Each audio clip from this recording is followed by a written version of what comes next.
And what are the top 20 decks in Japan right now? Right now, number 20, we have Mamoswine EX. Mamoswine seems like it has a lot of potential. In case you don't know the ability, once during your turn you may search your deck for a Pokemon, and then for double fighting energy 180 plus 40 for each of your stage 2 Pokemon in play. You're already hitting huge numbers without much work, and the deck overall seems like it has the power to be really good, but we'll see once it gets in the US. Number 19, we have Future. Future in the current format barely loses anything to rotation, but it's still not that good off in the current format. But post rotation, it can exploit some of the low HP evolving basics that exist out there. The main issue with the deck is consistency on setting up that Iron Hands EX to KOs after KOs. But overall, this deck has a lot of potential. We'll see if it gets any upgrades in the future. Number 18, we have Slowking. It's a very interesting deck, very fun to play. You use Slowking to discard the top card of your deck, and if it's a Pokemon without a rule box, you use one of its attacks.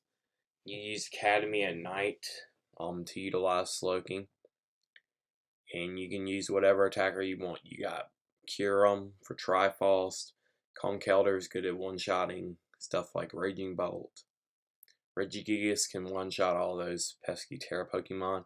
Annihilape is also a really good closeout for your game. Overall, the deck is not insanely consistent, so that's the main thing holding it back. Number 17, Terapagos. I thought Terapagos would be much better during this format, but I guess it's not, but it still has plenty of potential. In the current list now, you are definitely playing Bouffalant. There's an argument to play Pidgeot also. But then, with your Glass Trumpet, you can now utilize stuff like Munkidori to move some of that damage back, and you also have Crispin to accelerate instead of using Double Turbo. You can play Cornerstone and Luis Clefairy to be annoying to your opponent, especially against Dragapult without Luis Clefairy. And it looks like here you play your Ace Spec as Scoop Up Cyclone. Good for healing off that Terapagos, utilizing another Munkidori, healing off that Cornerstone, or just getting liabilities off the board.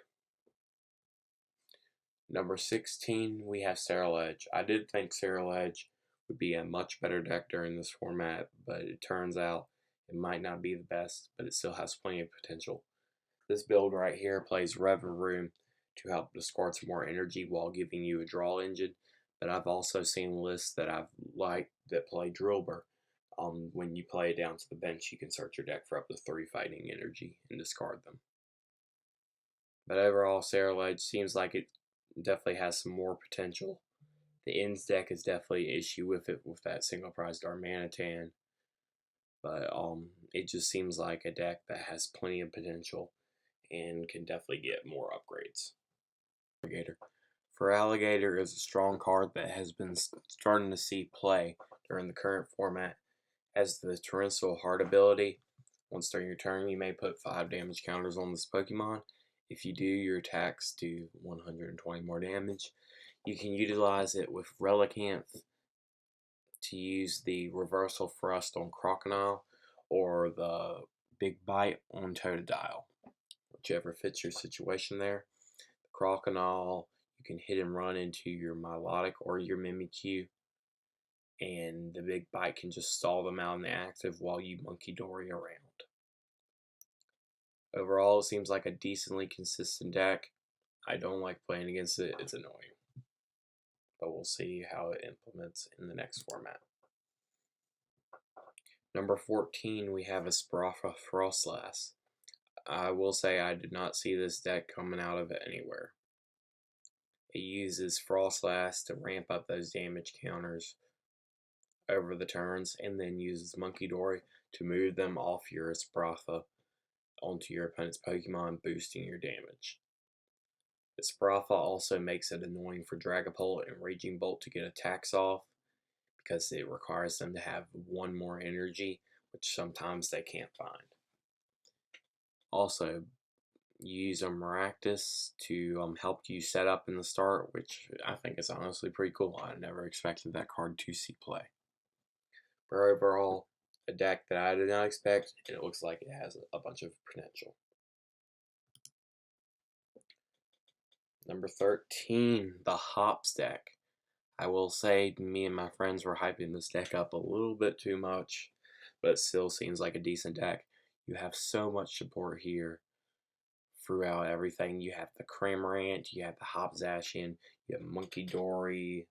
It's like you even play Calamitous Snowy Mountain to help get your damage counters in play. The Hop Stadium to boost your damage. Choice Bell to boost your damage. Snorlax to boost your damage. Just so much damage boost. Probably a whole lot of consistency. This deck has a lot of potential. Number 12, we have Dragapult Gholdengo. Me and my friends have been playing around with this deck a little bit in the current format. It seems really strong. It's fun to play. Just a good deck entirely. You have so much versatility with the big one-shots of Gholdengo. You have Munkidori and you have the Dragapult for its spread effect and big HP. So much consistency also with the coin bonus and your recon directive. This deck has tons of potential. And number 11, we have the Walls Milotic deck. You have Milotic to wall off your Terra Pokemon, Farigiraf to wall off basic EXs, Cornerstone to wall off abilities, Munkidori if they're chipping at you with some small attacker, you can just keep moving the damage back. Crispin, get your energy and play Hero's Cape to make sure they suffer more because they can't even kill you. At number 10, we have the Zoroark deck. The Ends deck is powerful and it's really fun to play with. I already have it almost built in real life. It's a powerful archetype. Using that Darmanitan or the bench snipe damage. But the issue is with the deck is getting those big one-shots. Yes, you can take them with your Reshiram, but you have to survive that attack initially. And because that is the reason I keep this deck down. Another good implication in this deck is the Petroniax with the Binding Mochi, allowing you to one-shot a Pheasantipity without having to be hit into copying the second attack on the Reshiram. Number 9, we have the other deck category. So any of the smaller decks outside the top 20, I would include in this category, such as Great Tusk, Miraidon, Roaring Moon, Ancient Box, Hydreigon, Toedscroll, Hydra Apple, and tons of other decks can be included in this category. This is a good sign for the format, having a high-ranking other deck category, meaning you have plenty of options to play around with and can still do good. Number 8, we have Gardevoir EX. Once again, everybody thought Gardevoir was going to be dead after rotation, but it is still alive and kicking. This is a deck I definitely am considering playing after rotation. This is one of my friends has been playing around with it, testing. The deck is still powerful. Now it's faster, but it doesn't have as much consistency as it used to. You have the Lily's Clefairy to take some big one-shots into like Dragapult easily. And then you also have the Drifloon and the Munkidoris for your original build. You also play the Budew now, if you didn't before in this format. Budew is a good option to help slow down and get the game set up. But overall, this deck is still a powerful deck. We'll just see how far it goes. Number 7, we have the Eevee box decks. I don't even think I can fit this all on one screen. It's just so much versatility in this deck. So many different builds. You see almost all of them play the Flareon, some of them play the Sylveon, some of them play Jolteon, Vaporeon, you name it. Just such a versatile archetype with that Noctowl. Plays Wellspring. It's just a very good toolbox deck, very similar to Terra Box, and it's interesting to see how the deck will pan out. Number 6, we have Gholdengo EX. I'm trying to build this deck in person right now. It's stupid expensive, those Gholdengo EXs, but I can see why. It's such a good deck, such a high ceiling. With that Energy Search Pro, you can just basically one-shot anything, but your main issue is just getting Badooed after you use up all your energy, so you gotta be really careful with this deck. And now you play the Dunsparce to help out against matchups like Raging Bolt and conserve your energy with that Dunsparce EX, or just a single price to Dunsparce as a draw engine. There's also tons of lists running around playing the Scizor to help against decks with high numbers of ability Pokemon, but however you choose to play Gholdengo, it's still going to be a powerhouse. Number 5, Raging Bolt. Raging Bolt has been a powerful archetype ever since Teal Mask Ogerpon released, with that ability accelerating even more energy every single turn while drawing you cards. After rotation, Raging Bolt is playing the Noctowl to help get your parts to set up. Seems like a very powerful archetype, hitting almost unlimited damage every single turn. Just a little bit weak to stuff like Iono and Hand Disruption, and loses the prize trade half the time. But if you just overrun your opponent, there's nothing they can do. Number 4, our last deck outside of our podium, is Charizard EX. By the looks of things, Charizard EX after rotation is playing the Noctowl line as a lot of decks are, with that Terapagos EX and that Noctowl, just getting you extra consistency on top of your Pidgeot engine.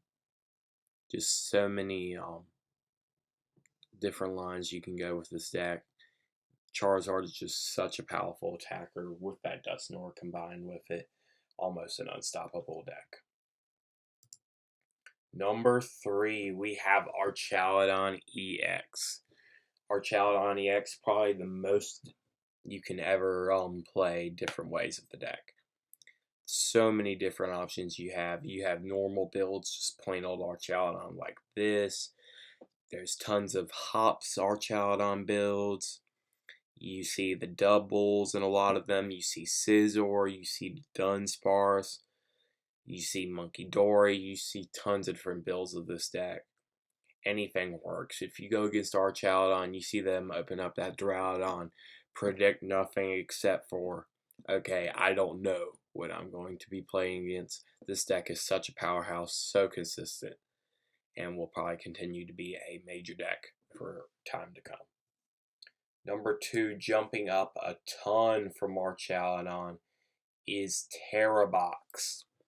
Terrabox is looking to be around 17% of the meta right now in Japan from all the different results I looked at. It is just such a powerful, versatile deck with all these different Terra attackers.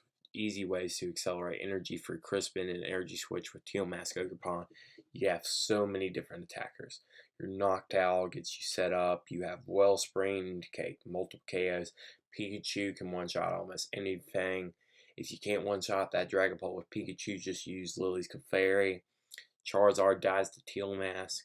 You got Blood Moon to come close out games. You got Monkey Dory to help against Badoos and other stuff. Ditto can get whatever you want in the active at the beginning of the game. Mew, just such a versatile attacker. Also, Fez for more draw. Toro, Crispin, just you name it. So many different lines this deck has. No wonder it is a top 2 deck. And number 1, around a little over 17% of the meta, is Dragapult EX. This deck loses not that much to rotation besides the Rotom Sealstone line, but it's still very good after rotation. You have the Monkey Dory again, you have Badoos, you just still have that beautiful ability of Recon Directive, getting your cards that you need out that turn. You have your Dusknoir lines just demolishing your opponent every single turn with Curse Blast, setting up damage. No wonder this deck is number 1. Thank you guys for watching this video. about the top 20 decks post-rotation, and I hope you have fun in the post-rotation format.